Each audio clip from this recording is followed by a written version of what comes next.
This is James Corbett of CorbettReport.com.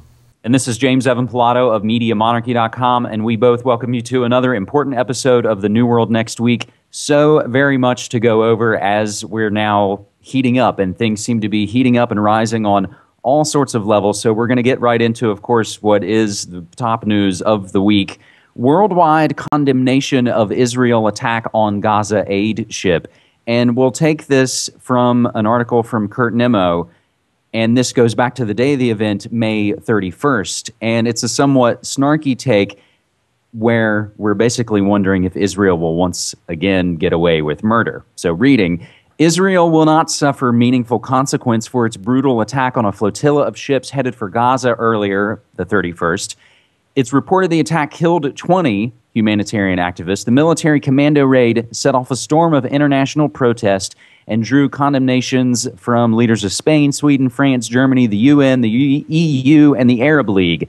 Not that it matters. Israel's basically allowed to kill anybody who opposes its annexation of Arab land and the wanton murder of Palestinians. The Israeli military killed 34 and wounded 171 crew members aboard the USS Liberty on June 8, 1967, during the Arab-Israeli War and suffered no consequence. Israel said it had confused the intelligence ship for an Egyptian vessel. Many intel and military officials dispute Israel's explanation of the USS Liberty, but that doesn't matter. Israel seems to have carte blanche to murder at will, and it's almost completely irrelevant when nations and aggrieved parties complain. Now, again, I said this was the sort of cynical take, but this story is massive. And James, before I throw it back to you, I'll just hit some of our updates since then in the last 2.5, 3 days. Turkey announcing they were going to send another flotilla to Gaza, escorted by the Turkish Navy. And wondering, does Israel want a war with Turkey? So we're going to take this from ianwelsh.net. They can't win it, short of using nukes, and Turkey is a NATO member. If Israel attacks NATO ships, Turkey can invoke Article 5. In fact, they could already have invoked it since the ships were attacked by a non-NATO power on the high seas. If Turkey does so, of course, NATO nations will refuse, but doing so will break NATO. So this is, as noted, high stakes. The latest from Raw Story, ex-Mossad agent says Gaza flotilla raid was so stupid it's stupefying. And we also had 1,000 people protesting in Times Square. So, James, what's your take? Well, I gotta say, it is so stupid it's stupefying. I just cannot see what Israel has to gain from this strategically. I can't understand why they would have done this operation in this way, even if the flotilla was carrying terrorists with all these weapons of mass destruction. Wouldn't it have been better to have actually let the flotilla land and then to take them out on shore? Why on earth are they going out into international waters and doing this attack on them? And it just boggles my mind how Israel could think this was a strategic decision. But I guess, the international community will condemn it, but ultimately they'll get away with it. So perhaps that's the strategy. Now, quickly moving on, and again, like I said, folks, so much massive news. And James, you brought these stories to me. I was unaware at this point. And again, here in the States, we're still dealing with the Gulf oil spill and all of that entails. But again, as we're covering the sort of geopolitical scene,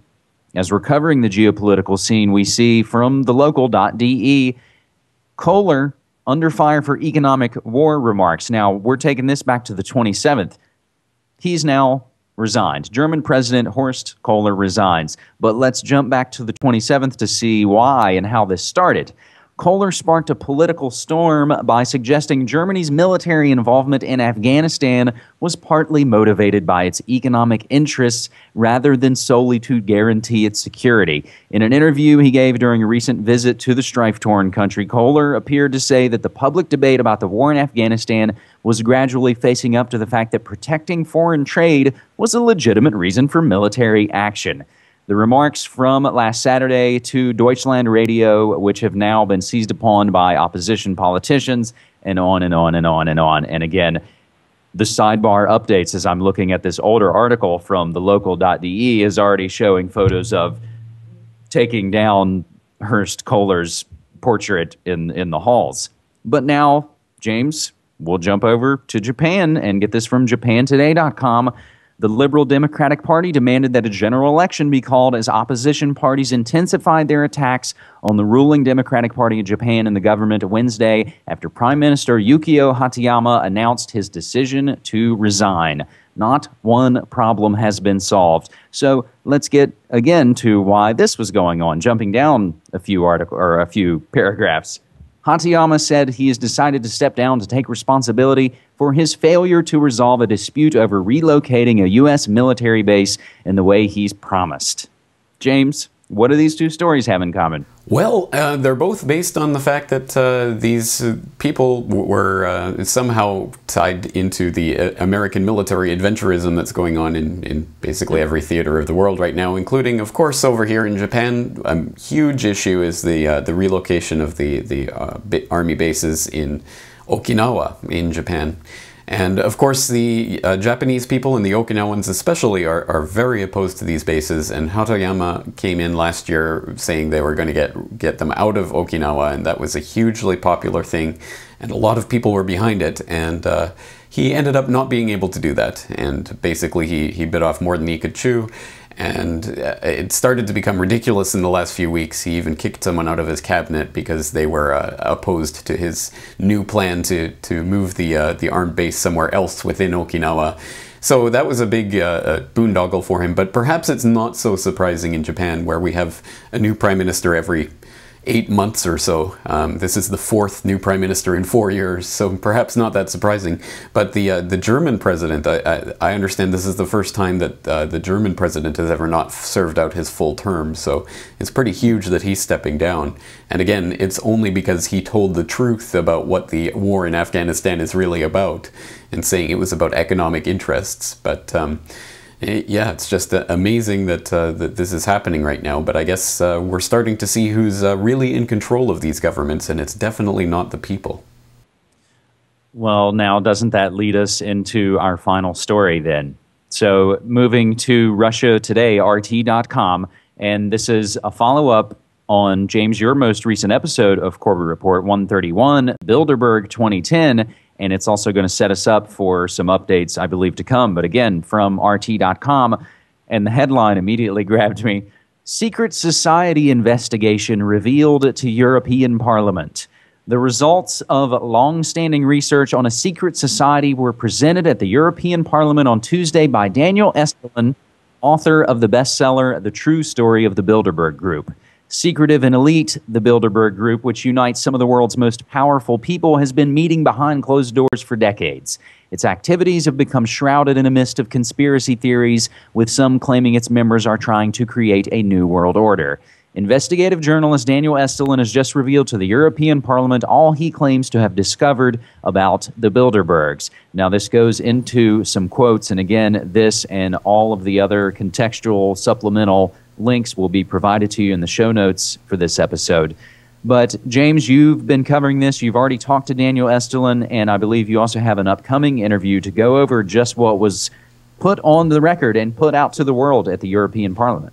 That's right. Well, this is absolutely historic, incredible that he gave this address to European Parliament. And for anyone who's interested, you can go online and actually watch it. It's on YouTube right now. And there's also a follow-up interview with him, both with Russia Today and with the members of European Parliament he was attending with. So extremely, extremely interesting and important. And I'd like to, I guess, give a tip of the hat to Russia Today for bothering to cover this, because there are so far not that many articles about this in the English media, English-speaking media. But I gotta say that RT needs some new writers or something, because definitely the language they're using to cover this is a little bit suspect, because Estulin makes the point several times during his speech that this is not a secret society, and that people who talk about the New World Order are off base, that this is more about an open sort of group that's just working towards a certain aim, and he doesn't want to talk about conspiracy theorizing and that kind of thing. things. And that article that you've just read, and also the interview that RT conducted with him,